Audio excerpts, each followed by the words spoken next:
Hello everybody, got a video today on how to change a coil on a yard machine 21-inch mower with a 550E 140cc engine on it.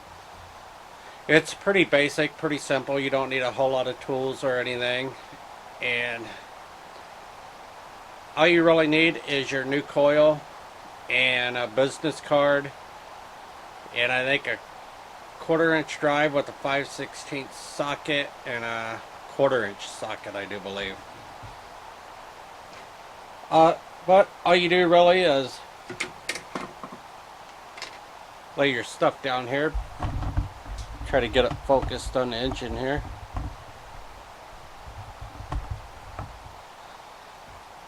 You take the top off here. There will be 3 bolts in this here. There's one here, one here, one over here.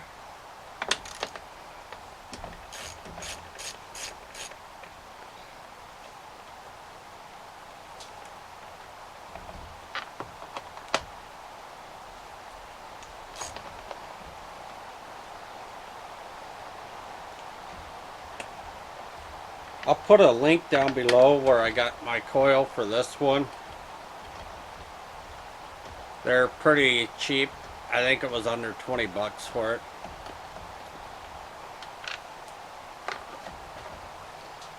After you take the bolts out, the top will just lift off. And at this point, if you end up your rope is getting frayed or something, would be a good time to replace your rope on it. And I think I do have a video on this, and I'm going to check, and if not, I'll make a video on how to change the rope on these.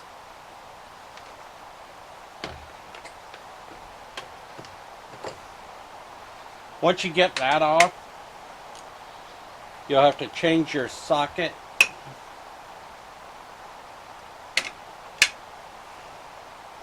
And yes, it is a 1/4-inch for the ones underneath here that's on the coil. Yours should be the same. They may not, but they're pretty much about the same size on a lot of them. You'll want to unplug your plug wire, and you'll have a little wire on the side here. I will wait till I get it loose here to show you.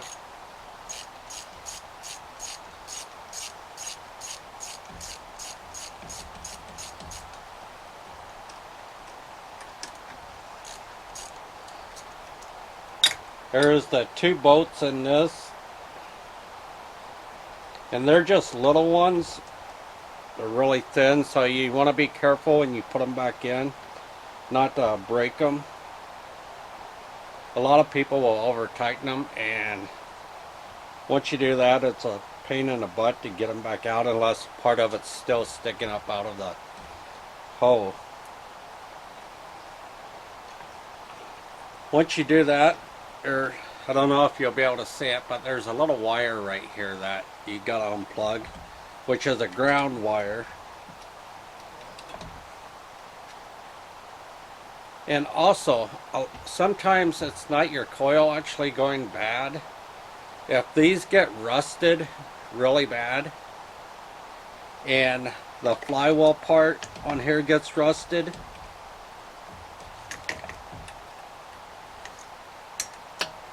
if it gets rusted right in this area, the rest of it don't really matter, but where the magnets are, if it gets rusted, it will cause them not to fire.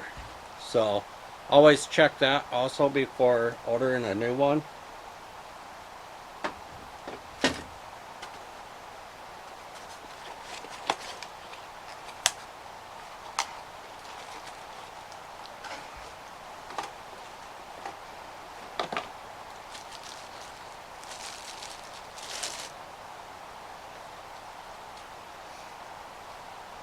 This is your new one, and you always want to make sure you put them on right.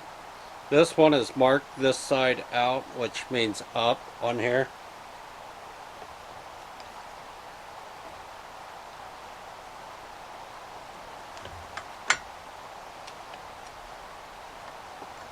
Sometimes it's easier to plug this wire in before you get this bolted on.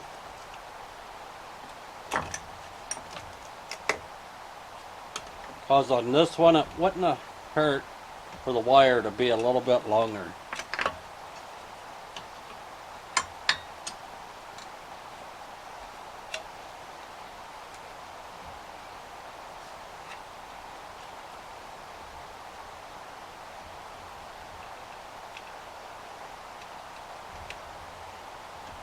And for some reason,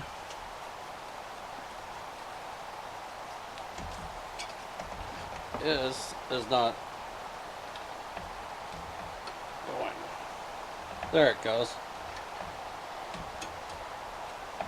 This wire definitely needs to be a hair longer on it, which I'm going to go ahead and unhook it again.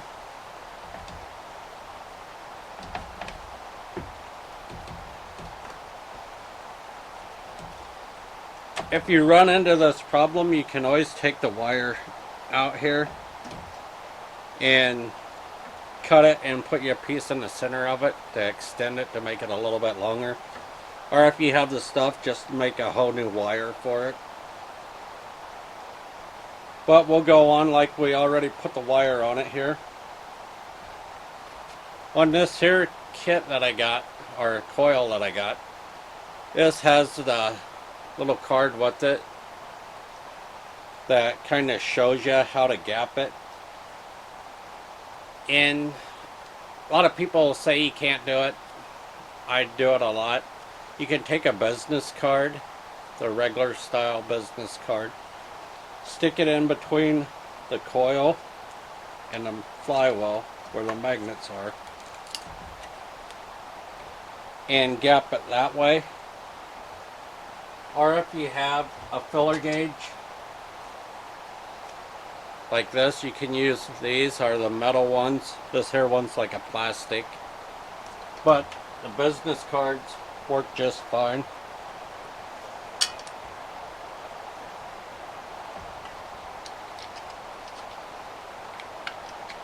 Go ahead and put your bolts back in.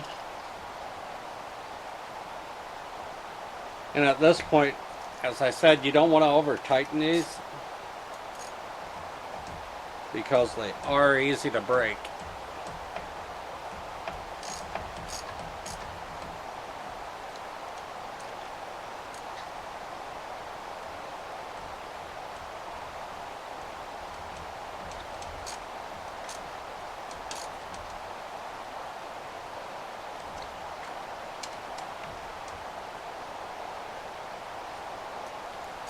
And once you get that done, you can go ahead and take your spark plug wire and plug it back in.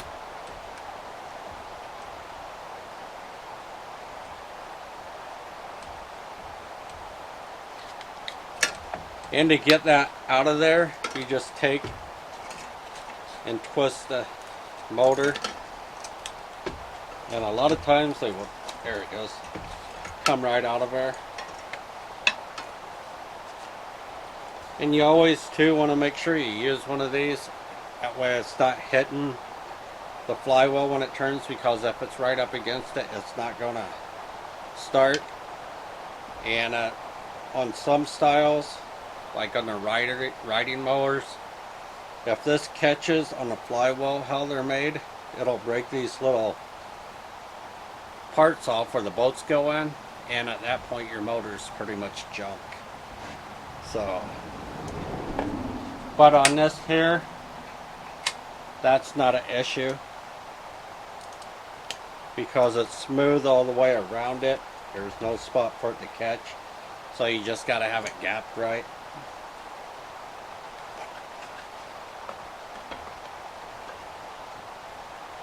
And put your top back down on there. Some of them you'll have to pull to get them to set back down like they should.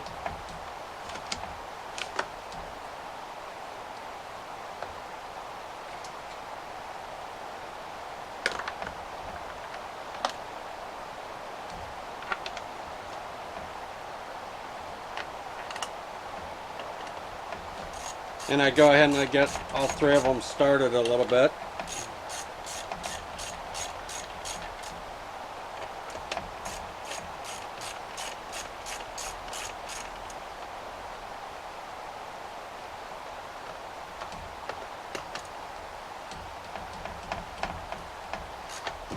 And these here don't have to be super tight either. Snug them up so you think they won't come loose, but you don't want to like really torque on them, because it's just a plastic cover, so it's not really going to take a lot to hold it. And that's all there is to changing a coil on one of these. So don't forget to like my video, comment, subscribe, hit the notification button.